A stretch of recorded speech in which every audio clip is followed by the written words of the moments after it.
Now listen, I'm not saying I was the bastard love child of George Clooney and Ryan Gosling or anything like that, but when you factored in my soft features and my career, there was no denying I was a serious catch. The problem is, looks meant everything to Hannah. Everything. See, I'd known since early on in our relationship she sought validation through her physical appearance. Personally, I blamed her parents. In our first year of dating, while we lay side by side on the beach, swapping stories about our crappy childhoods, she told me her dad once refused to put up her school photos. When she asked why, he patted her head and said, "Don't take it personally, honey, it's not your fault, your acne's so disgusting." So you can understand where her toxic obsession sprung from. Not that I'm excusing what she did, just making the point that although her skin may have cleared up, those self-esteem issues most definitely did not. It's funny, in a grim sort of way, because between her long golden curls and piercing brown eyes you could count the number of times Hannah needed to buy her own drinks on one hand. Don't get me wrong, she wasn't vapid or shallow or self-absorbed. She had a master's in chemical engineering, for Pete's sake. It's just her fixation with always being the center of attention could get a little corrosive.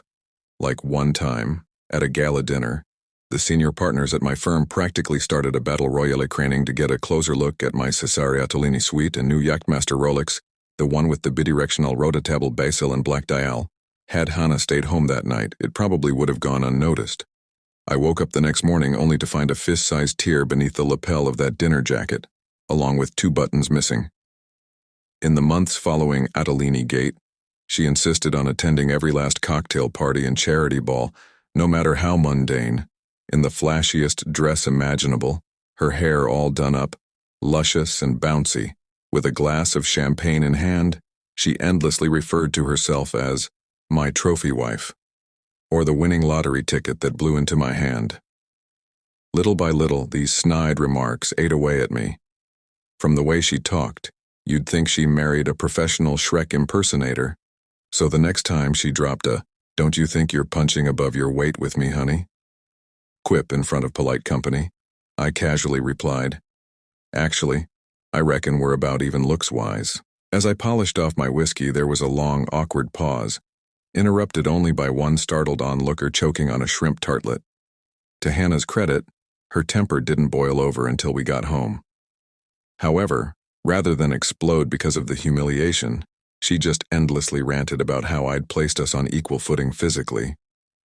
30 minutes of shouting, screaming, and stomping around the house later, with half the furniture sprawled across the floor or broken, she said, "Fine, we're even. You're the window dressing and the main breadwinner in this relationship. Congratulations."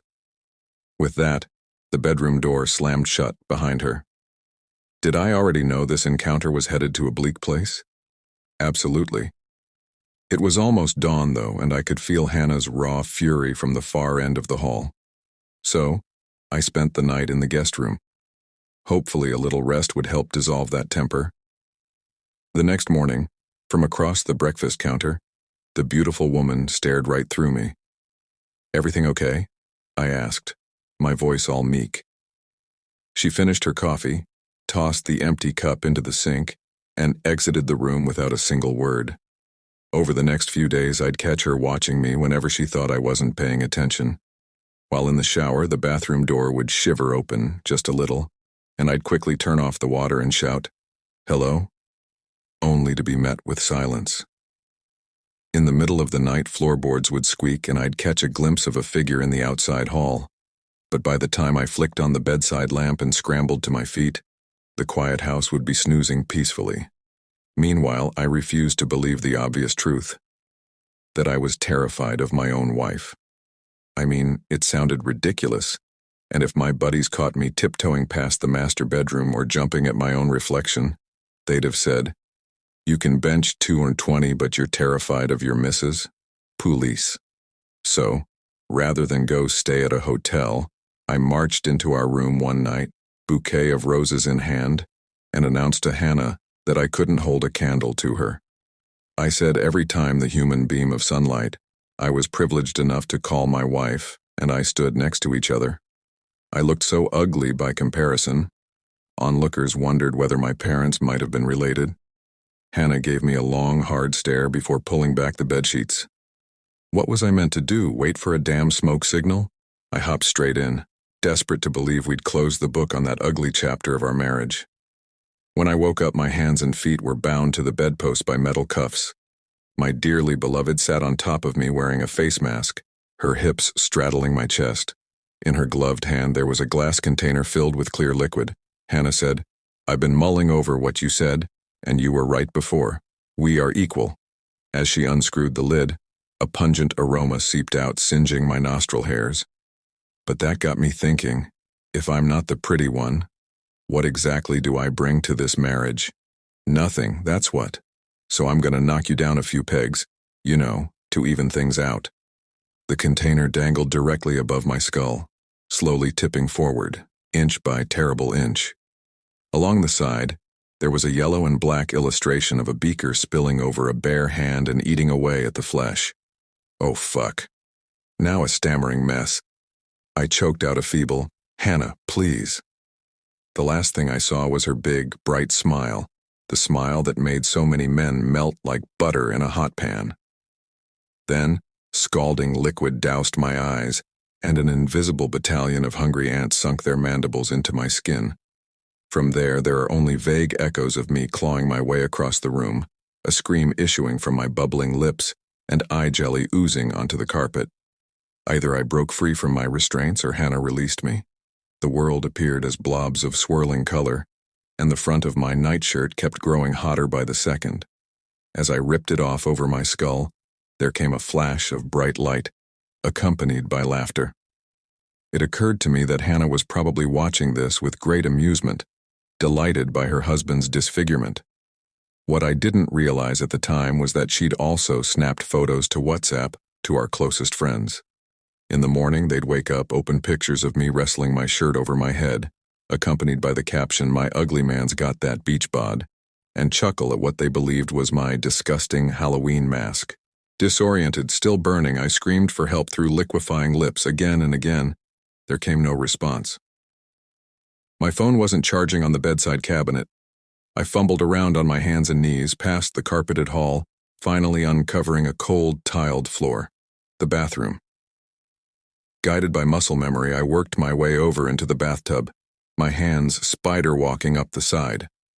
With help from the towel rack, I dragged myself to a standing position. The controls for the shower sat at chest height. Still blind with the inferno raging on my face growing worse with each passing second, I mashed buttons until a blast of perfect icy water hit me in the face, providing momentary relief from the pain. It wasn't long before the shower head got yanked from its holster.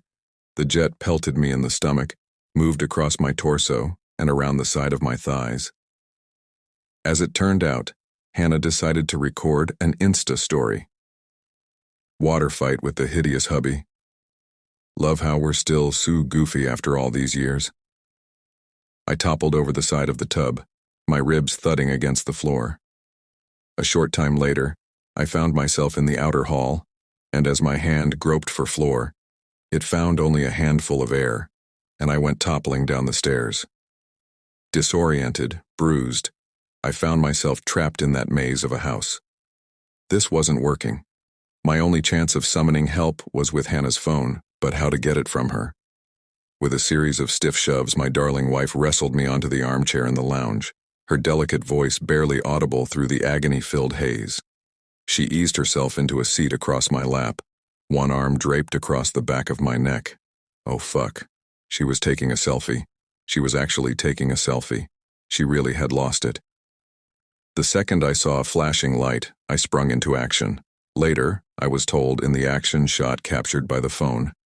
My face had the consistency of strawberry jelly, and where our cheeks touched, melted skin stretched out like the warm cheese on a piece of garlic bread. Still blind, I lashed out, swiping at Hannah's chest and arms. The phone went spinning out of her hand and she tried to run, but I cut off her escape, knowing if she slipped away I'd be left there to rot. With every ounce of strength in my body, I rained down blows, hearing bones crunch and teeth shatter.